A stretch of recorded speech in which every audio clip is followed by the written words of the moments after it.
Kimmel's Irish Pub. Time for another movie review. Tonight's movie, Love Again. Yes, I believe it's a faith-based movie.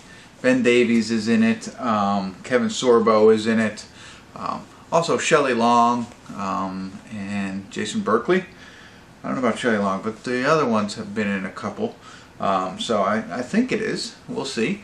And it's about a broken heart consumes Nathan with bitterness, blinding him from the true love of his life and stealing all of his dreams.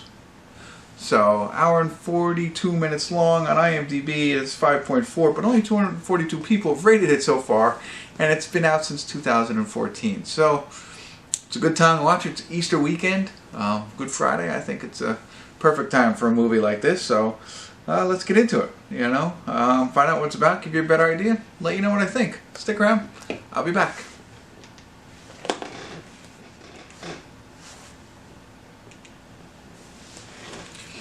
Hey everybody, buddies. Hey buddies. We're at the credits of Love Again. Right? Is that what it's called? Yeah, Love Again. So, sorry, no check-ins. That's okay. I don't know.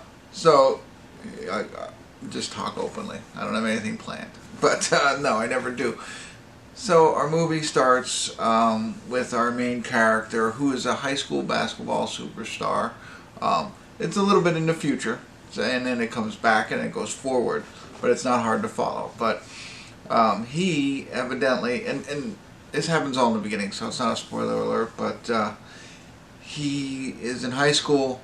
He's a superstar. He could go for a scholarship, get a full ride for basketball, decides not to, goes to school to become a writer. He's there for one semester. He comes home to visit his girlfriend, and she's cheating on him with his best friend. Okay? No, whatever. It's in the previews if you watch the trailer. And then it fast forwards to 7 years forward. Well, first it starts him 7 years future, then it goes back, then it comes forward again. So 7 years. So he runs away, quit school, runs away with his dad. There's a whole lot of backstories to all of this kind of stuff. I just gave you a little bit of that, and high school player and his dad, and why his dad lives where he is, and he goes and lives with him, and he lives there for 7 years, kind of runs away from everything, and is angry at everybody. And then, for some reason, which you have to learn by watching the movie, he comes back home to the town. I thought it was Stone Harbor, but it's not, because I was laughing. I was like, holy cow, it's Stone Harbor. That's where I vacation, but that's not where it is. But it's like that. It's like a Cape Town or a shore town or whatever. And he's got to come back there and, deal with everything that's going on. So he's also a writer. I think I meant that he's working on a book, which kind of falls on the wayside, I think, a little bit. It gets lost in the what else is going on kind of thing, because there's a lot, but here, and then so there is some faith, there's some faith references. It's not, and for those of you who care, maybe you do, you don't. It's not heavy. It's present, so which is good. If and I think it's good. It depends, but it's not like overwhelming. Sometimes they're very overwhelming. In this case, it's a little bit of subtleness. I mean, it really, wasn't heavily in the movie, like I had said. Ben Davies plays his best friend in this one. Not as much screen time as usual, but a significant role. And there's also, we have the basketball player, Ben Davies, the girl, and then Ben Davies' sister. So it's kind of like four of them.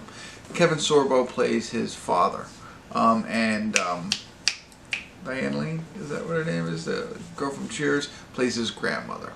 So they all have a pretty significant role in this. But here's the thing: it was only an hour and 42 minutes long, is what I think I told you it was, but felt much longer. Probably because I watched it on IMDb TV, which had commercials. And I'm just not used to commercials that much, If I'm watching anything, it's usually a real movie.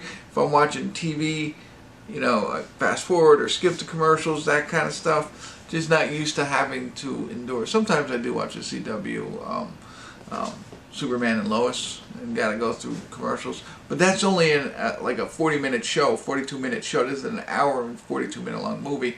It just felt longer, and I think that ruined the experience. It felt like it drug on. I mean, you could kind of see what's happening for a majority of the movie. It's pretty predictable, but they do a good job of making it a little bit unpredictable, you know. So I like that aspect of it. But up until that point, it felt like it drug on a little bit. But again, it could have been because there was commercials in it. So the commercials and the predictability kind of made it. It's like, okay, I know what's going to happen here. Let's just get to it. And then finally you get to it, and it's like, okay, whatever. I don't want to go into too much detail. So that's what I got for you. I mean, if you like these types of movies, a little bit of faith-based, you know, a good, make you feel good. I always like the music too. The music always gets you, you know, with the happy music, not the sad music, but the, you know, when everything's getting better and the music picks up. I always think it's uplifting. So that's the other piece of it. It is kind of a, you know, it's meant to make you feel uplifting. Not the whole movie, but certain parts of it, you know. And it's a, say, wholesome movie. It's a family movie. It's, you know, there's no you know, and it's not even skirting a line or anything like that. There's no language or any kind, and obviously no nudity or anything like that, of course. But, you know what I mean? Some movies where you're getting like PG-13, sometimes they're skirting a line on what they say. That you don't have any of that in here. So it's a good Easter weekend movie, besides like The Passion and all that kind of stuff. You know, specific movies about Jesus. But there you go. I think I rambled on enough. Hopefully it was helpful. But if you're into these types and you haven't caught this one, which only 272 people rated on IMDb so far, you definitely have to check it out. Alright, that's it. Thanks for tuning in. Kimmel's Irish Pub.